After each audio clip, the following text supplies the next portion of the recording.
Ya Rasulullah, ya, orang-orang Yahudi itu ya memang mereka yang menguasai pasar. Terus ya begini mereka kalau berbisnis, ya mereka tidak menggunakan ya aturan-aturan yang sesuai dengan syariat. Nah, tentu saja ya. Jadi mereka melakukan riba, ya, mereka melakukan al-ghish, ya, penipuan, ya, mereka juga melakukan al-ihtikar, ya, mereka juga menimbun, ya, mereka juga seenaknya memainkan harga dan seterusnya. Oh, kata Rasul, kalau begitu ya, hadza laisa suquna. Ini bukan pasar kita. Ya, kita bikin aturan sendiri, kita bikin komunitas pasar sendiri ya, dan kita bertransaksi sesuai dengan syariah. Maka mulai saat itu ya, baginda Rasul segera menggagas komunitas pasar sendiri dengan aturan main sesuai dengan syariat ya. Tidak ada riba ya.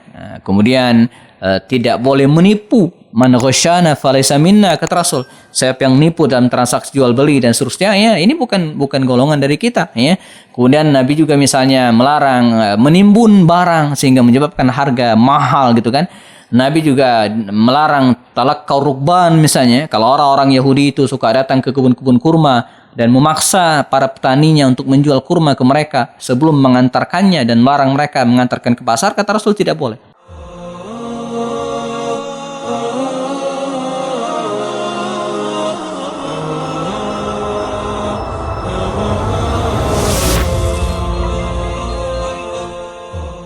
Assalamualaikum warahmatullahi wabarakatuh. Alhamdulillahi wa kafa. Asyhadu an la ilaha illallah.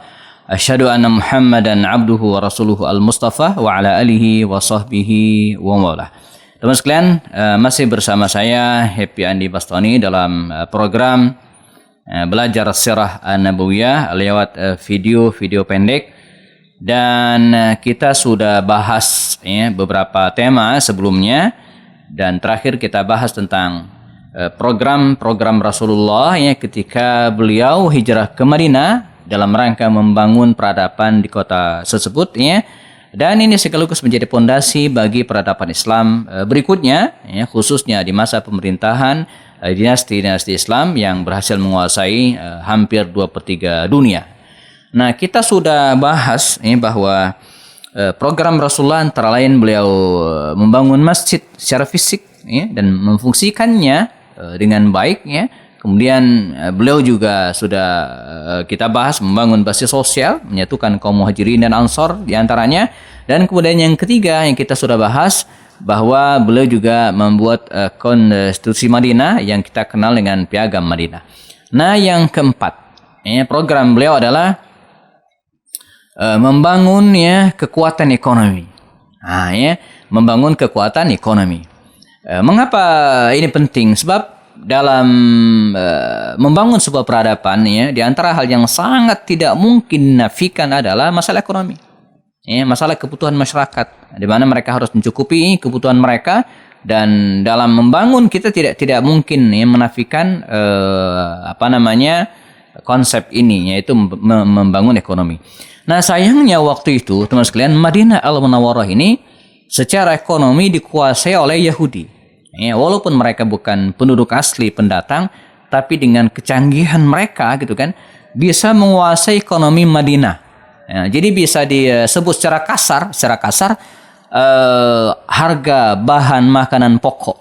Ya, kalau sekarang mungkin sejenis sembako gitu ya, mereka yang tentukan, orang-orang Yahudi ini. Jadi orang-orang Yahudi ini sangat piawai dalam berbisnis. Ya, sehingga mereka bisa menguasai kota Madinah. Apalagi kalangan Ansor barangkali wallahu alam ya, kemampuan bisnis mereka yaitu mungkin berbeda dengan kemampuan bisnis orang-orang Makkah. Nah, mereka sebagian besar adalah para petani. Ya, walaupun tidak bisa dinafikan ada juga di antara mereka pengusaha-pengusaha sukses. Nah, untuk itu ya, maka Nabi berpikir harus segera menguasai ekonomi Madinah ini.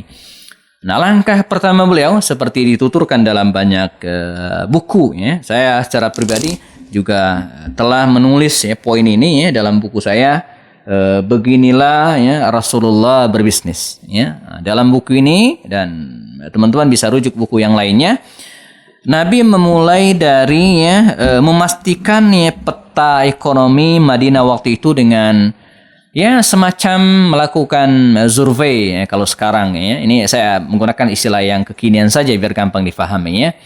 Dengan menurunkan beberapa sahabat beliau, semisal Abu Bakar Siddiq, Utsman bin Affan, Abdurrahman bin Auf, Talha bin Ubaidillah, dan para pengusaha-pengusaha lainnya yang datang dari Makkah ya, untuk mengetahui dan memastikan dengan detail. Ya. Walaupun Nabi sudah bisa menduga siapa sih yang menguasai ekonomi Madinah ini, dan mereka kemudian laporannya Rasulullah ya, sungguhnya orang-orang Yahudi lah yang menguasai ekonomi Madinah.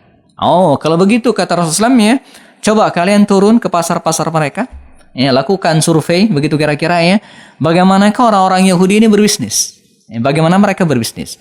Maka ya, para sahabat Nabi tadi ya, pada tahun-tahun pertama Hijriah ini ya, melakukan survei, mereka terjun ke pasar. Pertama kita ingat cerita Abdurrahman bin Auf ya, pada video sebelumnya kita sudah bahas ya, dullani ala suq, katanya tunjukkan aku di mana pasar. Maka mereka melakukan survei ya, penelitian kira-kira demikian ya, dan laporan kepada baginda Rasul. Ya Rasulullah ya, orang-orang Yahudi itu ya, memang mereka yang menguasai pasar. Terus ya, begini mereka kalau berbisnis. Ya, mereka tidak menggunakan ya, aturan-aturan yang sesuai dengan syariat. Ya, tentu saja ya. Jadi mereka melakukan riba ya, mereka melakukan al-ghish ya, penipuan ya, mereka juga melakukan al-ihtikar ya, mereka juga menimbun ya, mereka juga seenaknya memainkan harga dan seterusnya. Oh, kata Rasul, kalau begitu ya, hadza laisa suquna. Ini bukan pasar kita. Ya, kita bikin aturan sendiri, kita bikin komunitas pasar sendiri ya, dan kita bertransaksi sesuai dengan syariah. Maka mulai saat itu ya, baginda Rasul segera menggagas komunitas pasar sendiri dengan aturan main sesuai dengan syariat ya, tidak ada riba ya, kemudian tidak boleh menipu, man ghasyana falaysa minna, kata Rasul. Siapa yang nipu dalam transaksi jual beli dan seterusnya ya, ini bukan golongan dari kita ya. Kemudian Nabi juga misalnya melarang menimbun barang sehingga menyebabkan harga mahal gitu kan. Nabi juga melarang talaqqaw rukban misalnya. Kalau orang-orang Yahudi itu suka datang ke kebun-kebun kurma dan memaksa para petaninya untuk menjual kurma ke mereka sebelum mengantarkannya, dan melarang mereka mengantarkan ke pasar, kata Rasul tidak boleh. Wala talaqqaw birrukban ya. Nabi juga melarang misalnya hutang piutang yang berbunga dan seterusnya. Aturan main berbisnis atau berdagang sesuai dengan syariat ini terus sekalian ya, diminati karena emang demikian nih. Maka faktanya hari ini ya, kita mendapatkan informasi bahkan di beberapa negara Eropa ya, mereka justru menggunakan akad-akad syariah. Ya, walaupun namanya bukan syariah, ya, tapi akad-akad yang digunakan adalah akad-akad syariah, dan mulai meninggalkan aturan-aturan ya, yang jahiliyah itu ya. Nah, maka dalam waktu singkat dikisahkan ya, bahkan dari kisah Abdurrahman bin Auf sendiri ya, kurang dari setahun, sekitar 6 bulan sekianan ya, pelan tapi pasti ya, ekonomi Madinah yang semula dikuasai oleh orang-orang Yahudi ini ya, mulai imbang ya, dikuasai oleh kaum muslimin, khususnya kalangan muhajirin yang memang secara asal ya adalah orang-orang yang pandai berbisnis. Maka dalam riwayat lain dikatakan, walaupun orang-orang Ansor itu dengan sangat baik ya, mempersilakan kaum muhajirin untuk menggarap lahan-lahan tanah mereka untuk bertani, tapi Nabi cenderung melarang mereka. Ya, jadi kalau bahasa kita hari ini, biarkan penduduk asli Madinah, kalangan Ansor yang menggarap lahan-lahan pertanian, kurma dan seterusnya. Muhajirin jangan. Ya, kalaupun ada tidak banyak. Ya, muhajirin jangan. Karena ini berbagi tugas. Ya, sebab kalau muhajirin menggarap tanah juga, nanti siapa yang akan menjualnya? Nah, jadi semacam berbagi tugas. Biarlah muhajirin yang mengelolanya secara bisnis gitu ya, dan biarkan juga kalangan Ansar, penduduk asli Madinah ini yang mengelola pertanian mereka. Nah, maka sekali lagi dalam waktu yang sangat singkat ya, kota Madinah ya, ekonominya sudah jatuh ke tangan kaum muslimin, dan pelan tapi pasti ya, dominasi orang-orang Yahudi ya, mulai tersingkirkan. Nah, apa hikmah yang bisa kita ambil dari hal ini? Pertama, teman-teman sekalian, bahwa diakui atau tidak ya, peran ekonomi dalam membangun peradaban ini sangat penting. Ya, umat Islam harus betul-betul berada di front terdepan dalam menguasai ekonomi sebuah wilayah ya. Karena itu dalam dekade berikutnya, di masa pemerintahan Abu Bakar, Umar, Utsman, dan yang lainnya, masalah ekonomi ini adalah masalah yang sangat penting. Bahkan kalau kita belajar sirat atau sejarah di masa kekhalifahan misalnya Umar bin Abdul Aziz ya, salah satu hal yang dibenerin, diluruskan pertama kali oleh Umar bin Abdul Aziz ketika beliau menjabat khalifah adalah masalah ekonomi. Masalah ekonomi, ya, bagaimana ketimpangan ekonomi antara orang kaya dengan miskin jauh banget. Ya, ini dibenerin oleh Umar bin Abdul Aziz, sehingga tidak heran dalam kurun waktu tidak sampai 3 tahun ya dia berhasil menciptakan ya, kaum muslimin, kondisi kaum muslimin menjadi sejahtera. Ya, nah kembali ke konteks negara kita hari ini, teman sekalian, negara kita adalah negara yang gemah ripah loh Cinawi, negara yang kaya raya, ya, negara yang bukan hanya kaya secara SDA, sumber daya alam ya, kita apa yang tidak ada gitu kan. Kasarnya kalau kita pengen memproduksi, menanam ya lempar biji apa saja dia akan tumbuh tanpa perlu disiram, tanpa perlu dipupuk ya, dia tumbuh sendiri. Itulah Indonesia, kaya raya gitu kan. Kalau kita pergi ke hutan ya, maka kita akan mendapatkan berbagai jenis tumbuhan yang bisa kita tanam dan bisa kita produksi ya. Kalau kita ke laut, dan lebih dari 2/3 negara kita ini adalah lautan yang juga sangat kaya dengan sumber daya alamnya ya.